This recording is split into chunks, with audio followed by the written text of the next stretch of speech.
Akhirnya Pak Prabowo melaksanakan sebagian tuntutan masyarakat dengan mereshuffle Kabinet Merah Putih, di mana selama 10 bulan ini kesannya Pak Prabowo sangat elitis, jauh dari rakyat, atau orang di sekitarnya mendiskon informasi ke Pak Prabowo sehingga tidak tepat data yang diterima beliau. Kita tahu Pak Prabowo tidak main sosmed dan tidak update sosmed kecuali dari informasi orang di sekitarnya. Sementara mantan presiden ke-7 kemarin sangat melek sosmed dan aktif merespon sosial media. Ketika banyak blunder, keputusan, kebijakan maupun perbuatan dari pejabat kabinet Merah Putih yang direspon negatif oleh netizen, yang saat ini sosial media itu menguasai 80% informasi media di Indonesia, bukan media mainstream lagi yang dominan, yang menguasai pasar informasi. Ternyata istana tidak terinformasikan dengan baik, hingga akhirnya melahirkan demo yang dimulai pada tanggal 25 Agustus 2025 tersebut. Lalu terjadilah reshuffle jilid 1, ada 5 menteri diganti, 3 dari orang-orang yang terkait dengan geng Solo katanya. Dan ini menarik untuk disimak. Ada apa kok akhirnya tuntutan masyarakat untuk mengganti pejabat terafiliasi geng Solo yang sering blunder akhirnya diikuti oleh Pak Prabowo. Bahkan ada Ibu Sri Mulyani dan Pak Menko Polkam yang dikenal dekat dengan petinggi PDIP juga diganti. Hal ini sangat menarik untuk disimak.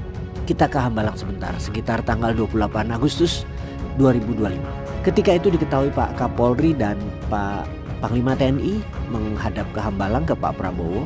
Perintahnya tentunya memadamkan demo agar jangan meluas atau melebar atau bahkan membuat chaos Indonesia. Kita tahu sejarah kedekatan kedua pimpinan lembaga yang boleh pegang senjata itu dengan mantan presiden Pak Jokowi tentunya.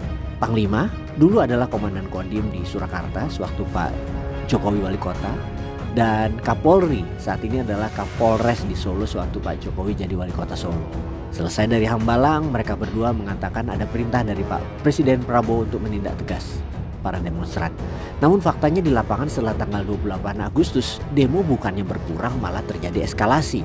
Terjadi peningkatan gerakan di mana-mana, di Jakarta, Solo, Jogja, Bandung, Makassar, Medan, dan daerah lainnya. Sehingga timbul pertanyaan, ini eskalasi karena kemarahan masyarakat yang meningkat atau direkayasa agar masyarakat marah dan bergerak? Maka timbullah analisa dan pertanyaan. Ternyata dengan menunjuk geng Solo sebagai pengendali keamanan, ternyata malah terjadi eskalasi peningkatan pergerakan. Di sini dapat dipastikan bahwa Pak Presiden melihat dan pasti sadar sekarang ada yang tidak bisa dikendalikan oleh geng Solo berdua tadi. Entah karena apa, sahabat sendiri yang menganalisa ya. Puncaknya di tanggal 30 Agustus bakar-bakaran di mana-mana. Kemudian tanggal 31 Agustus hari Minggu keluarlah Pak Menteri Pertahanan Pak Syafri Samsudin ke depan media dan publik dengan juga langsung turun tangan mengendalikan keadaan. Nah, perlu diingat, harusnya kan yang konferensi pers itu Menko Polkam Pak Budi Gunawan yang ternyata tidak ada kontribusinya. Diambil alihlah ke Pak Menhan nomenklatur tersebut.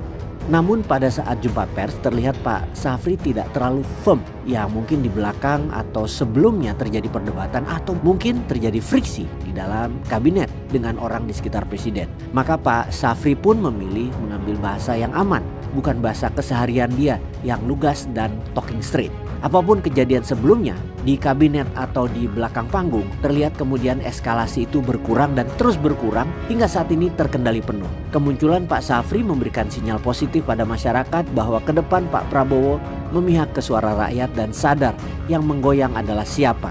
Jadi semakin jelas sekarang. Turunnya eskalasi, BEM mahasiswa tidak berdemo, selesai sudah aktivitas demo. Di sini artinya rakyat masih percaya Pak Prabowo asal jangan pakai orang yang terafiliasi dengan geng Solo. Karena Pak Syafri yang ditunjuk oleh presiden, masyarakat langsung manut, langsung ikut. Masyarakat tahu Pak Syafri adalah orang garis lurus ke Pak Prabowo.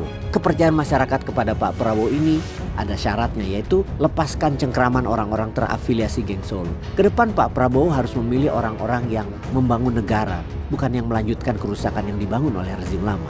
Melanjutkan kebijakan yang pro rakyat di mana momentumnya sudah ada, yaitu turunnya eskalasi dan tekanan demo. Pak Prabowo kemudian melakukan reshuffle dengan 3 menteri diganti yang terafiliasi dengan geng Solo. Dikatakan bahwa ini adalah langkah awal, nanti disiapkan lagi reshuffle berikutnya. Masyarakat pun mengharap agar Pak Prabowo melakukan tindakan yang lebih jauh lagi dan lebih cepat lagi agar yang punya power hanyalah orang-orang yang akan membangun bangsa ini, bukan orang-orang yang ngegeng hanya untuk membangun keluarga seseorang. Peace.